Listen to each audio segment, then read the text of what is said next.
tale of forsaken soils, first harvest, undated. Something's eating the bayou.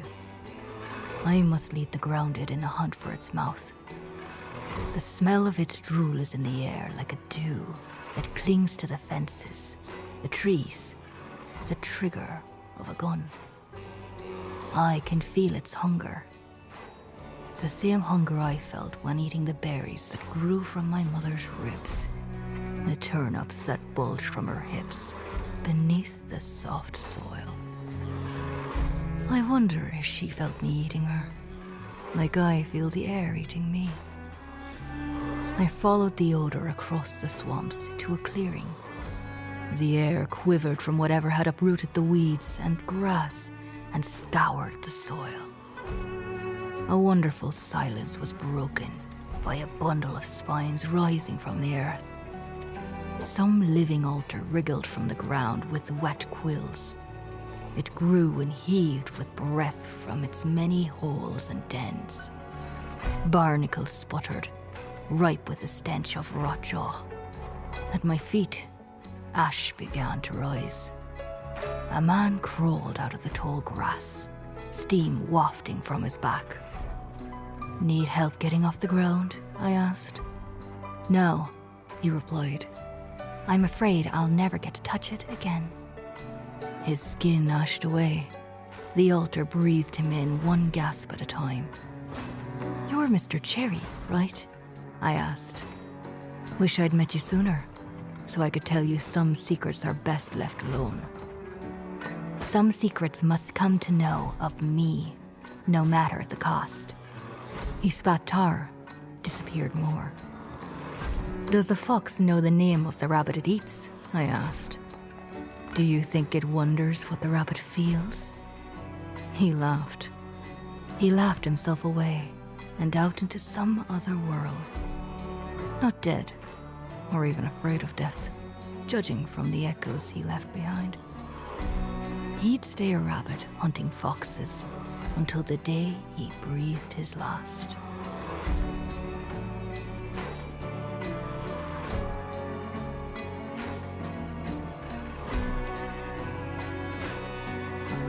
Almanac of the Swarm. First comb. Listen, little daughter. This tale will nest an egg inside your heart. Nurture it. Bless it with rotten mint and the bones of your enemies. You will need it hatched to go where I have gone. Only then will I hold you and say that you are beautiful. Only if you ascend with me will I call you mine. At the start of our ascension, we were a colony without direction. Hornets infiltrated our hive, and like we should have, we attacked as one. But somewhere along the line, we lost sight of our true purpose, to ascend to become the purest vessels of the sculpture's power. The targets, the corrupted. After Sophia's blood boat landed true on the murmur stone, it yawned open. Rift light poured from the stone's mouth. Blue, in curtains. Divine. The first stage of our ascension was at hand. The death pact fled.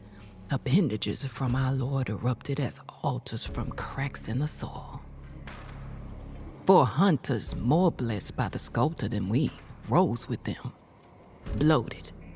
Alive. Not alive. 4 drowned angels full of mud. We shot and fired and bombed and pushed, but they paired off. They pushed back with filthy weapons and insects I would have held so close to me. So precious and holy, but they sacrificed them. They should not be forgiven. To see them set my heart on fire, it made me doubt my vows. And so I crushed my heart to pull the trigger of my gun and believe once more. One of our brothers leapt from an altar onto the murmur stone dynamite in his teeth. The explosion stilled the air, and the stone shrieked, opening up like a jaw before it caught on one of our sisters, diving away with her into the soil. It ripped her apart, smearing a long red line as it went.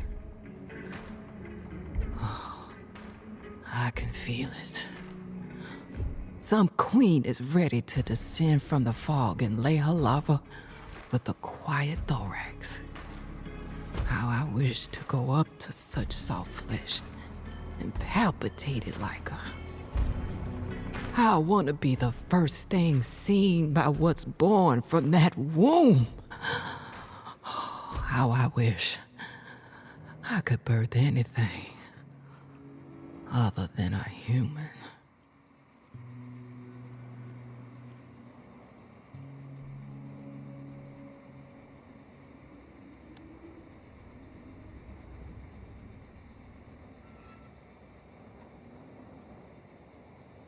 Ink on papyrus scroll. Found that illegible collection. Breathe water, gulp tar.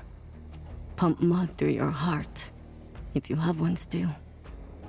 Never was a fan of sunshine. The cloud cover is the only thing keeping me from losing my... Cold and violent, the land of the dead is with you. Let its tides taste your thoughts. Cradle your ambitions, your fingers as it strangles life from the living. One moment, I'm back in the bayou, finding what I was sent here for. Then my sight splits in two, in four, in numbers I don't have the mind to count anymore. Like that damn witch told us, the land of the dead has sown its desolation here. Honestly, I always hated the bayou. Was almost happy to see it sink. Sink so far it feels like rising. At the bottom of the world is the sky, where our moon makes her knives so sharp. Was almost happy to see it dying. Found the helmsman with 2 smugglers. Still had that awful metal around his face. When he saw us, he tried to shoot me with an empty gun. What are you sailors more afraid of, I asked. Ghosts or capitans? Lafitte stepped out to join me. The helmsman ran, but... Stab! Bite! Their eyes, remove them. The things they've seen, remove them. Feed them to the many thousand mouths that gasp, swallow, funnel to the land. I came to my senses holding one of these smugglers' heads, and an arm, too. Oh well. The witch told us this might happen. That even if our drowned selves lost control sometimes, we were doing the right thing. Every blessing rides on the back of a curse. Every shadow laughs the backside of blood.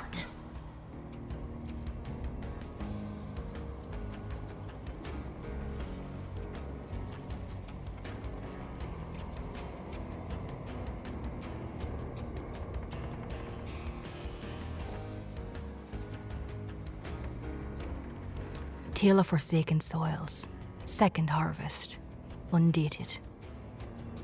My introduction to the drowned was seeing the Delphine's captain and the rat rip 2 hunters in half. At first, I judged the amount of blood in the air as signs of rotjaw. I was wrong. Death seemed to be the only conversation to be had with these drowned creatures. But a stranger's hand stayed my rifle, tipping the barrel down. When I looked up, there stood a man in a suit with long coattails. He offered me a cup of steaming tea. Maybe speak somewhere less ghastly. He had my respect for sneaking so quietly through the bramble, so I obliged. We went to a train car made into a small outpost. The man smelled of earth and depths that should never be touched, covered up with perfume. He was an animal if animals sought to mate with money. Pretty country down here, he said. I eyed my tea, was afraid to drink it. Now, I know Finch departed this world with somewhat of a shaky reputation, he went on. But the operation you hunters are set upon extends far and wide. So I've come down to offer assurances. Bounties will still be paid. The parties I represent would hate for harvesting to diminish. I don't care about money.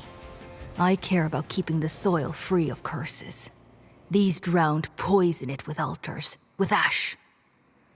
Ah, yes, he said. These drowned folks. I beg you to speak with them. Show compassion, even. They rip hunters in half for fun, I replied. Did you consider they may be horrified by that? He rolled a bounty token across his knuckles. Like you are horrified of losing money? I asked. No, he said, inhaling steam. More like the horror your mother felt when you ate the berries from her ribs, when you chewed the turnips bulging from her hips beneath that soft, soft soil.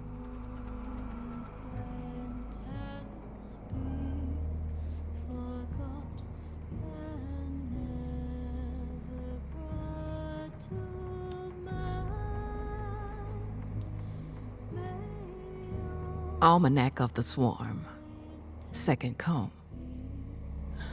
When you were a baby, I placed you in a beehive.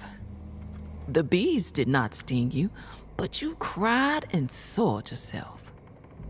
Even then, the bees forgave you, crawled down your throat to let you know.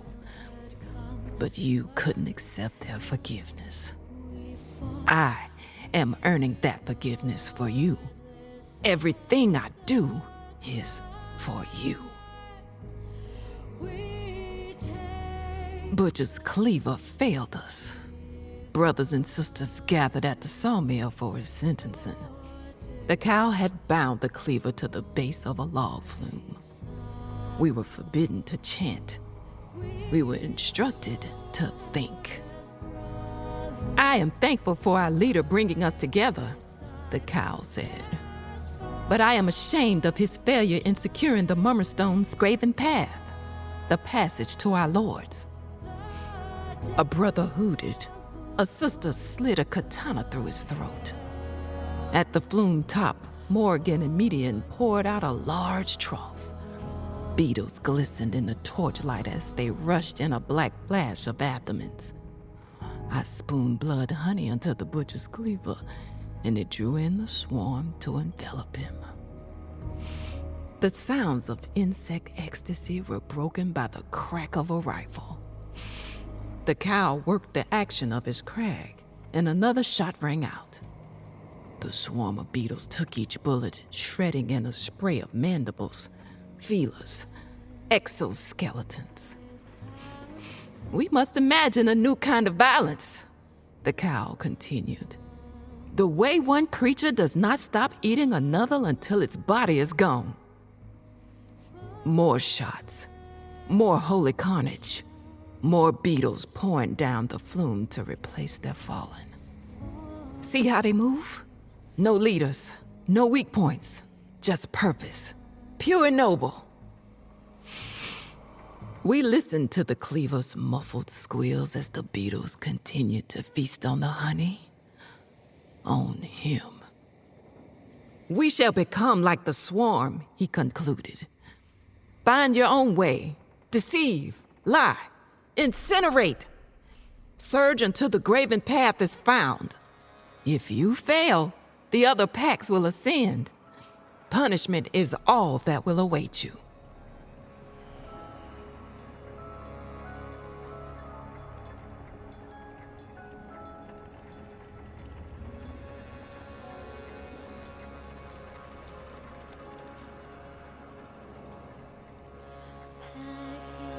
Ink on papyrus scroll. Found that illegible collection. Let us drink from the fountain of death. Here's to the hunter. Here's to... The kid whistled as he dug. Water poured from a hole in his cheek. 13th mate tracked some demented who were rounding up unpledged hunters with ropes. Tried digging quietly, I told him, like the Capitan. We lifted a map from the helmsman's friends. All the smugglers' weapons were cached, ripe for the picking.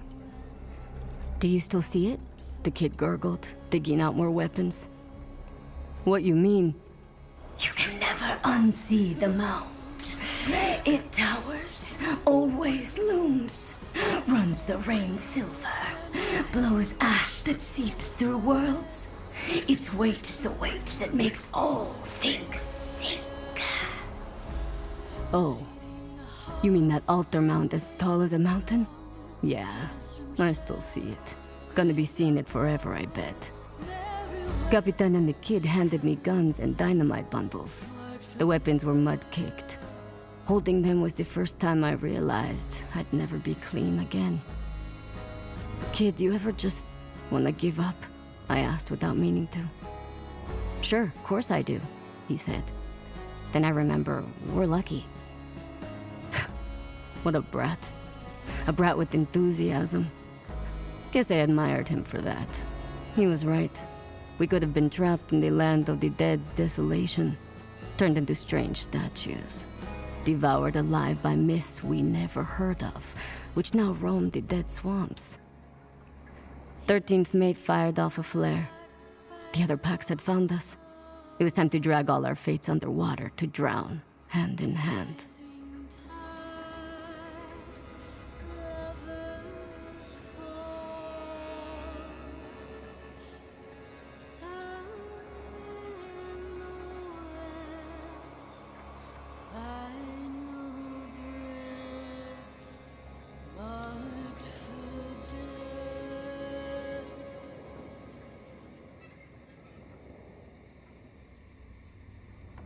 Tale of Forsaken Soils, third harvest, undated.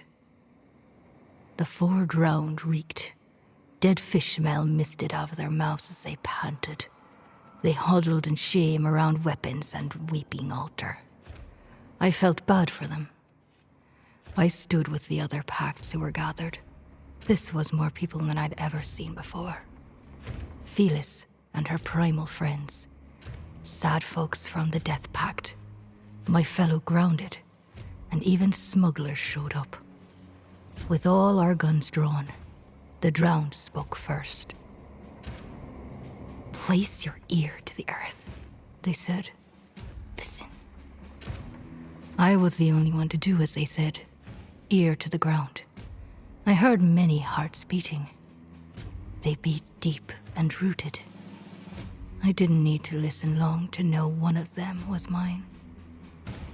The sculptor's gifts aren't free, the drowned rot told me.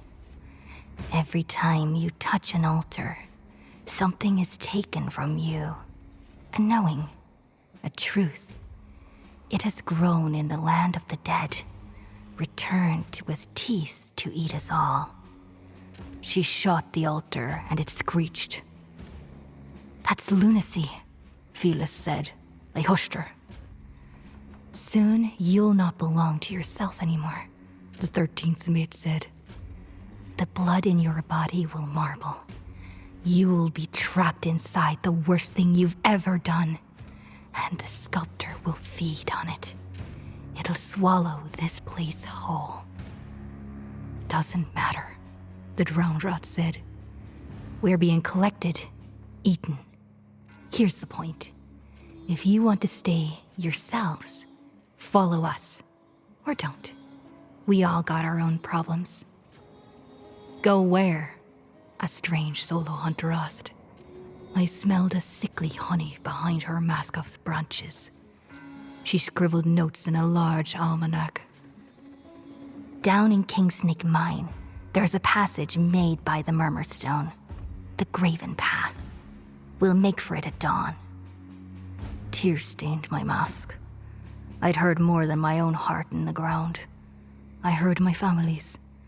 I heard the last chance to say goodbye to them.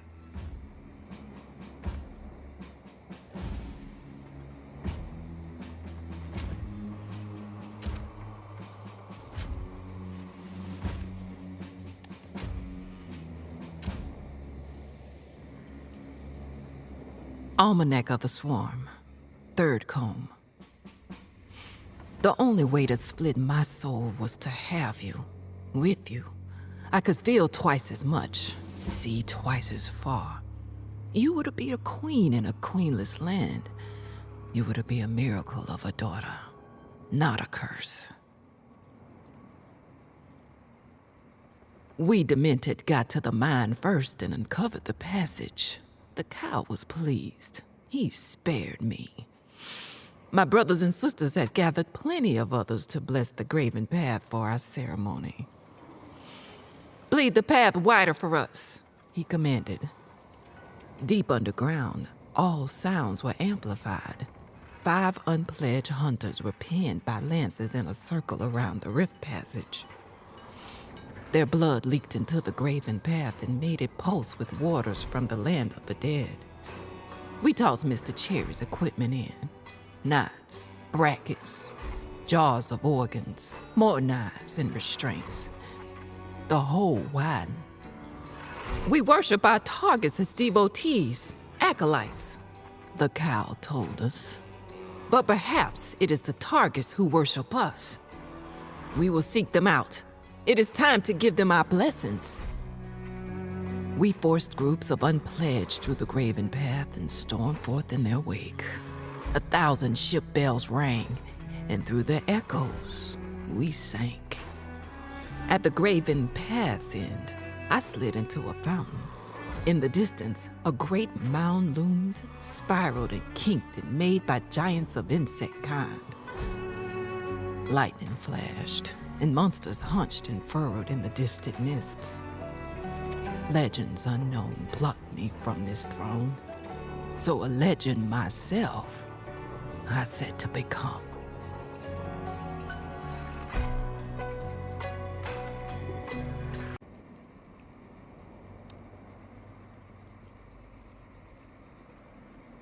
Ink on papyrus scroll. Found that illegible collection. Those demented breached the graven path, went through before us. The drowned and I felt it in our lungs when it happened. We puked. It hurt us. Took everything we had to gather our supplies and lead just a handful of pact members to Kingsnake Mine. It wasn't much, but he'd have to do. We put the 5 hunters impaled around the path out of their misery. I asked for their names before we passed through, but the insane ringing of ship bells cleared them from my mind. We got spat out, and the swampland mazes of the land of the dead stretched before us. Every gooseneck bend and turn changed, distorted. Each step of the way, some new and horrible sculpture blocked our path. The first statue was a man making a fire, then a herd of white bison, followed by a one-legged woman nailed to a cypress tree. In a switchback of reeds, a priest screamed, frozen in white marble flames. A meathead impaled a man against the beam of some ceiling that wasn't there. Another man with a katana held back, ready to swing. We stopped at the statue of a train bent over a hill. Marching out of it were stone children holding guns. A moon-white sheriff Hardin pointed them towards the mound. "What are all these statues?" Daughter of Decay asked. "They're sculptures, stories, legends and tales brought here by the Murmur Stone," I told her. "Why?" the kid asked. "What's the point of having all these stories?" He placed his hand on one of the children's guns, opened his mouth to swallow the rain. "They've come here," I told him, "so that the sculptor can figure out how all of them end."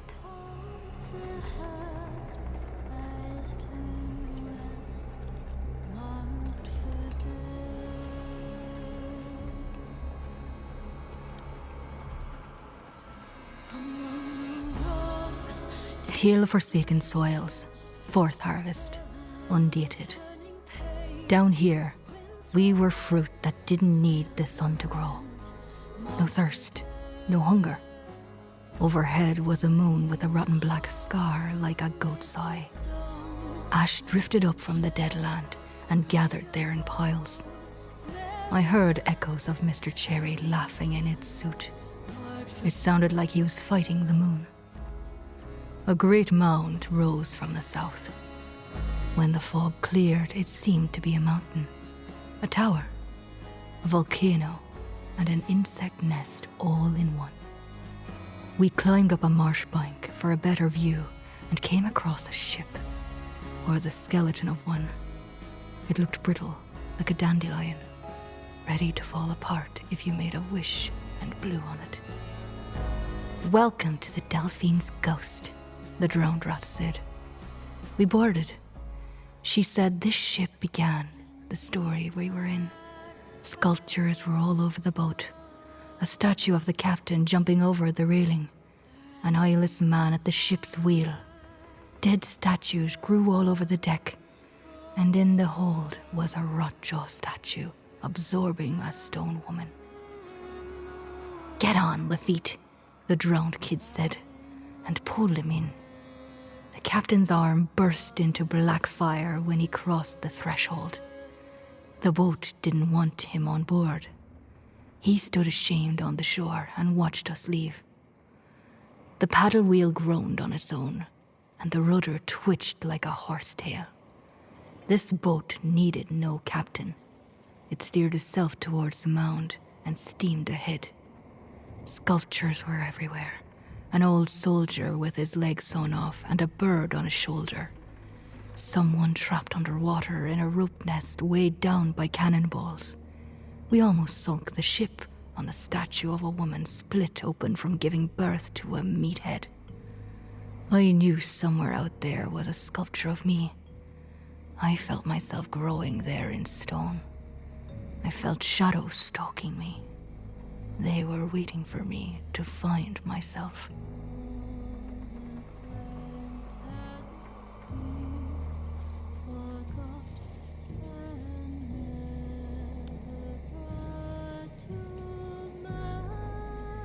Almanac of the Swarm, 4th comb.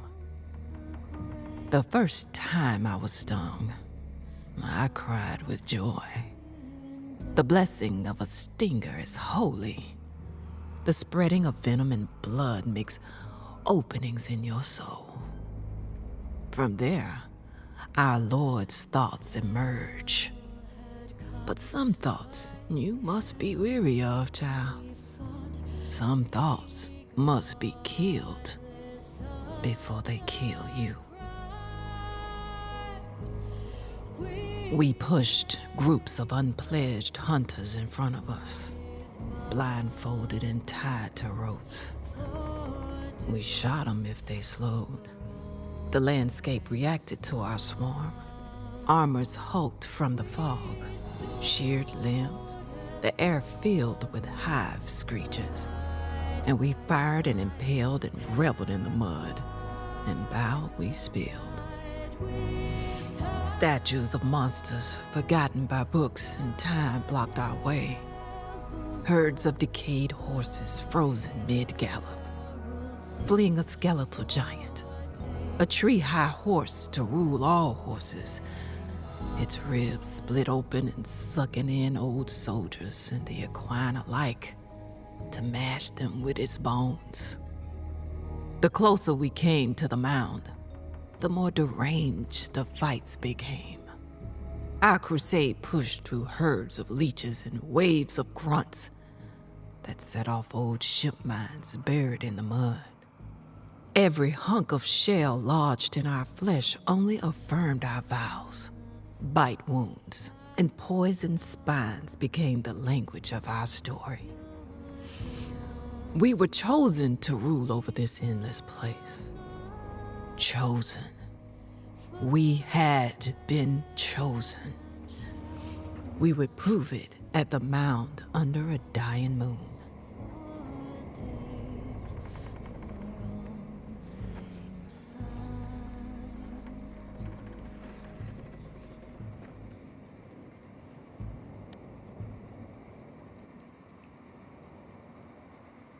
Ink on papyrus scroll. Found that illegible collection. Myths and curses from desolation's past roam under an injured moon. Fables cannot die. Fables can only seek the blood of those who made them. Got pinned in a ravine. Something huge came from the Delphine's ghost. Seemed to give everyone a different vision. Veles called it a landslide full of bones. Kid thought it was a giant serpent. That wormbite fella saw it to be a legion of knights with tombstones for heads. I called it something to shoot, and shoot it to sunk in hell we did. Each time some new horror struck at the ship, the landscape closed up and trapped us. We shot and stabbed our way through it all. And at the ever-wandering center of the land of the dead, we found her. The creator of us four drowned. That white-haired witch who calls herself Lynch. She sat on a sculpture of Rotjaw. In the gator's mouth, that Gar woman was nestled with a little girl on the tongue.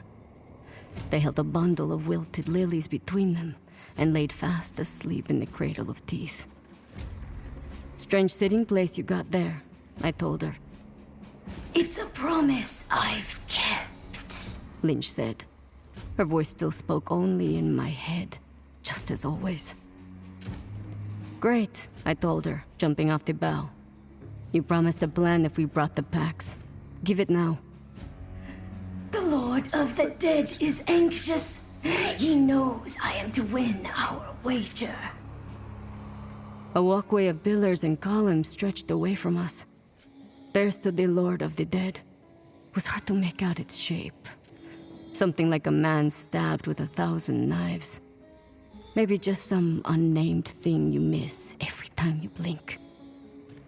Let's hear it. The bet. The plan. Erase the Bayou's history. Wash clean its transgressions and sins. I've channeled all I could manage into you four. Drain the rest from the mound, and your drowning will end. Sounds like a trap. What'll you gain from it? Lynch looked to the sky, flicked a knife at the moon. I will have a mouth as wide as a sculptor. I will learn to hunt as it hunts. Take what it cannot.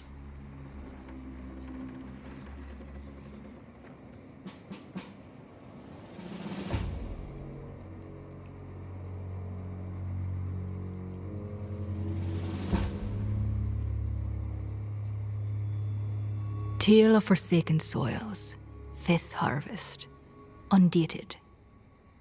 I made the ship stop in a pale glade where a statue of myself stood.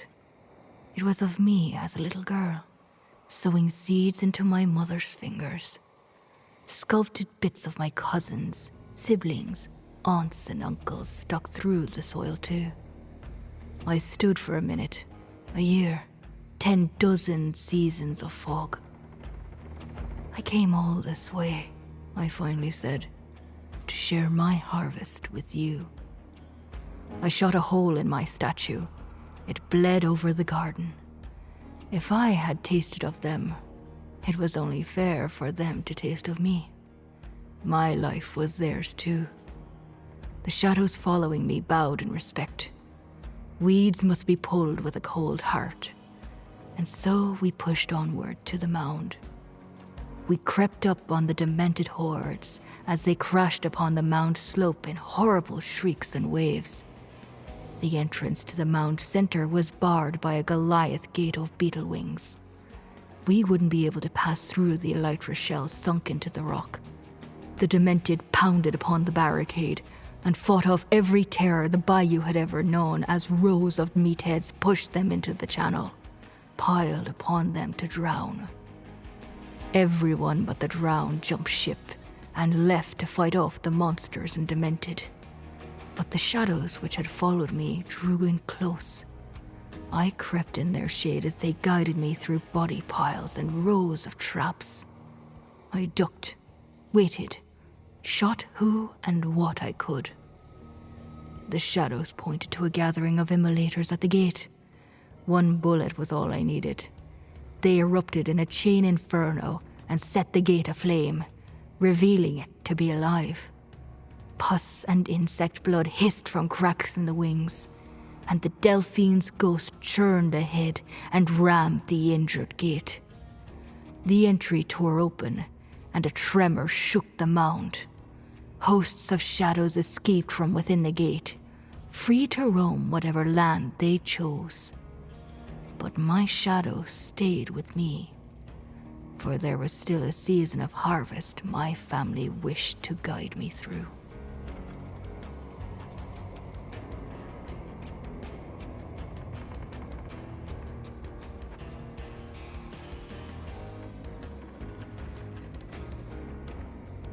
Almanac of the Swarm, 5th Comb.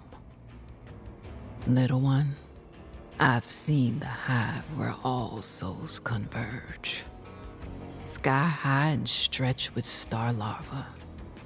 Lords quivered from those constellations and combs.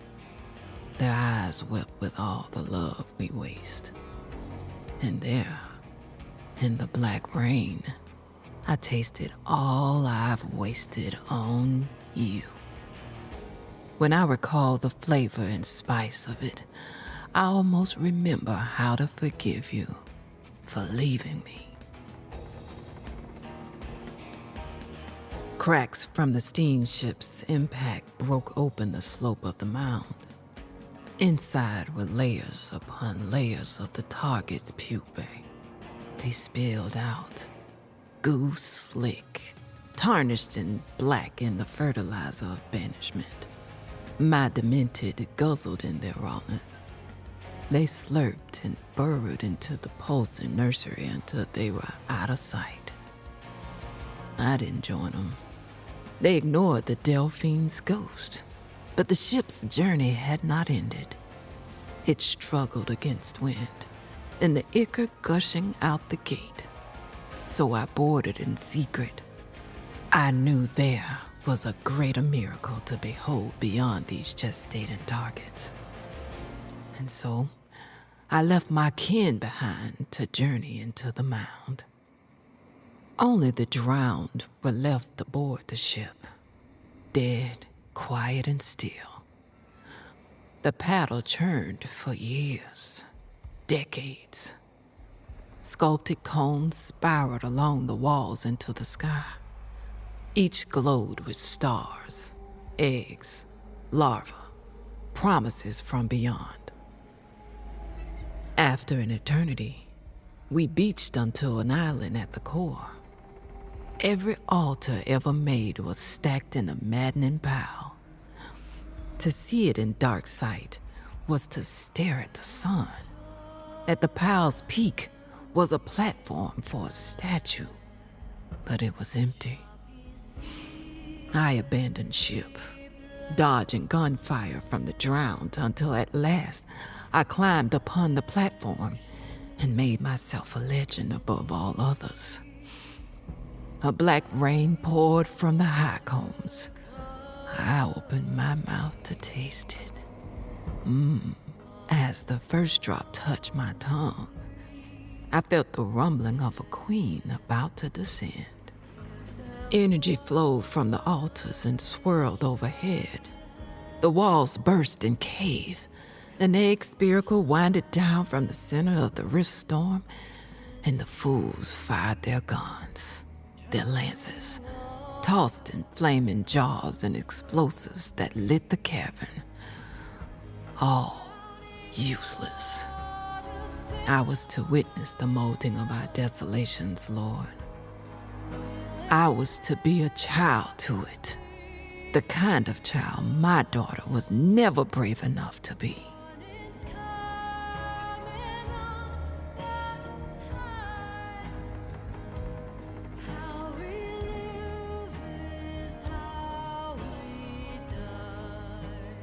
Ink on papyrus scroll, found at illegible collection. Lynch lied, figured as much. She meant to feed us to this thing being hatched, this monster born of desolation. I fired all my rounds anyhow, tossed some depth markers for fun. Then I smelled a life bursting into flames. Lafitte finally made it to us, came on an old rowboat. Rowed so hard one of his hands fell off. He flapped the board and the Delphine's ghost blew its whistle in disgust. Whatever long-sought punishment he earned scorched him with blue heat, orange embers. He looked ashamed, and at peace at the same time. This is what atonement must be, I thought. Don't think I'll ever seek it out myself. He burned and crawled into the engine room to open the boiler. Inside was a navigator's hell no artist could describe. Whatever its shape, he accepted it, hugged it even.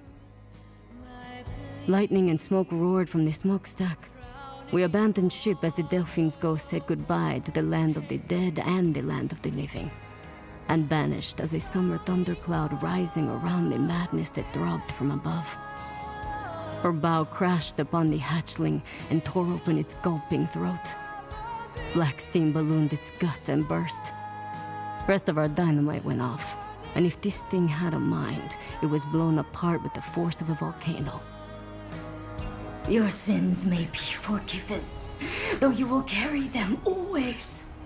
May their scars live on forever. May you live to feel the unfeelable. Stormbolts struck the altars, and we heard every statue across the land shatter. The graven path flooded in on a surge of light. Brain chunks glowed in constellations upon the walls, thinking some last thought. The path spread a cover between us and desolation and splashed over the cave. It drank us in, spat us out all across the bayou, in trees, creeks, and on roofs and walkways. Wherever our stories end, it wasn't down there.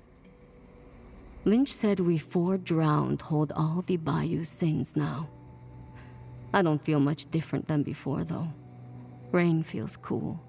Bullets cause pain, and pain reminds me I'm alive, or alive enough. A mosquito finds the sunlight warm on my cheek and drinks. I wonder what desolate plane it feels itself upon as the shadow of my hand covers it. I wonder if I'll be fast enough to pull my gun when that shadow comes for me.